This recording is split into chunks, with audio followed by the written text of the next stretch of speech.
Good day, I'm Tamara McHale and this is your JIS news for Monday, September 8. The tourism sector has registered a 2.4% growth in stopover arrivals for January to July this year when compared to the same period in 2013. While addressing a recent JIS think tank, Tourism and Entertainment Minister Dr. Wickham McNeil said preliminary figures up to August meanwhile were showing a 3.3% growth over last year. July had a record 221,000 stopover arrivals, the largest the country has ever seen in a single month. Minister McNeil said there had been growth from all markets, with significant increase in arrivals from the United Kingdom. Last year, the year after the Jamaica House, we had 4.7% growth. This year, year to date, year to July, our arrivals are up 14%. And if you take it in its perspective, this was following 4 consecutive years of negative growth year on year. He credited the marketing and promotional thrust during the London Olympics in 2012 as the medium which spurred the continuous growth. Cruise arrivals meanwhile recorded 7% growth for January to July when compared to the same period last year. The Jamaica Defense Force JDF has ended its active search for the single-engine aircraft that crashed in Jamaican waters last week. On Friday, the plane, which was traveling to Naples, Florida from Rochester in New York, veered off course. The JDF and U.S. authorities tracked the TBM 900 aircraft into Jamaican airspace before it went off radar and crashed in the waters north of Port Antonio Friday afternoon. Both the JDF Coast Guard and the JDF Air Wing were deployed to the search area immediately after the crash, but decided to suspend the search operation Sunday. The decision was made based on continual reassessment of the situation, including the reduced probability of finding the passengers or aircraft, which crashed in an area with depths of 1,500 to 2,000 meters. The action also follows the United States Coast Guard's earlier decision to withdraw from the search efforts after determining that the probability of success or the likelihood of any survivors was minimal. It is believed the plane had 3 passengers on board, including U.S. developer Lawrence Glazer and his wife Jane. The Ministry of Health has responded to reports that there are many persons who believe that they are infected by the Chikungunya virus, but whose cases are not counted in its official numbers. Director of Emergency Disaster Management and Special Services Dr. Marion Bullock-DeCass points out that there are diseases with symptoms similar to chikungunya, including influenza and dengue, that continue to circulate on the island.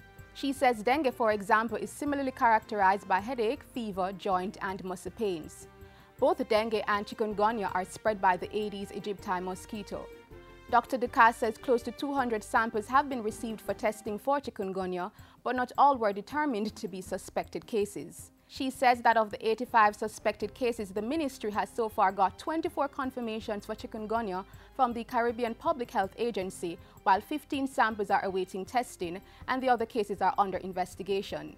She adds that for the period June to August 2014, the virology lab at the University of the West Indies received 184 samples, and of the 164 so far tested, only 1 was positive for chikungunya. Meanwhile, up to August 23, there had been 160 suspected cases of dengue fever, of which 13 were laboratory confirmed. Symptoms of chikungunya include high fever, joint pains mainly in the hands, wrists and ankles and other joints, headache, muscle pain and a rash. The Office of the Children's Registry is encouraging Jamaicans to continue reporting cases of child abuse. In a recent press briefing, the OCR revealed that more persons had been reporting incidents of suspected or known cases of child abuse. OCR Registrar Greg Smith said between January and December 2013, the registry received 11,018 reports, 26% more than 2012. Of the reports received, 8,679 represented children who were abused or reported for the first time to the registry. Of this amount, 57% were girls, 41% boys, while the gender for the remaining 2% was not specified. Neglect was the most reported form of abuse, representing 48% of all reports. As the Jamaica Anti-Doping Commission pushes to meet the revised World Anti-Doping Code, which takes effect on January 1, 2015, it has ramped up its public education campaign.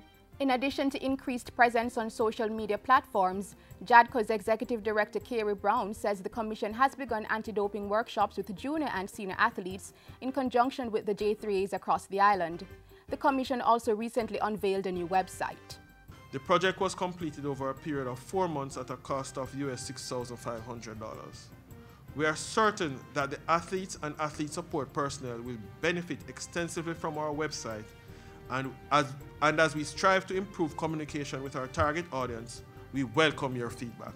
And finally, there has been a call for media practitioners to practice responsible journalism in the reporting of sensitive matters. JADCO's board chairman R. Danny Williams made the call, pointing out that the media play a critical role in the success or demise of Jamaica's sporting tradition. Do not get me wrong. I'm not asking you to report anything but the truth. But in doing so, I beg you to remember that we all have a crucial role to play to ensure that brand Jamaica is protected and that our athletes continue to be respected and emulated on the international scene. In the meantime, Mr. Williams reports that JADCO has added 4 new staff members and has secured partnerships with local and international partners as it continues to improve its operations. And that's it for JIS News Today. I'm Tamara McHale. Thanks for watching.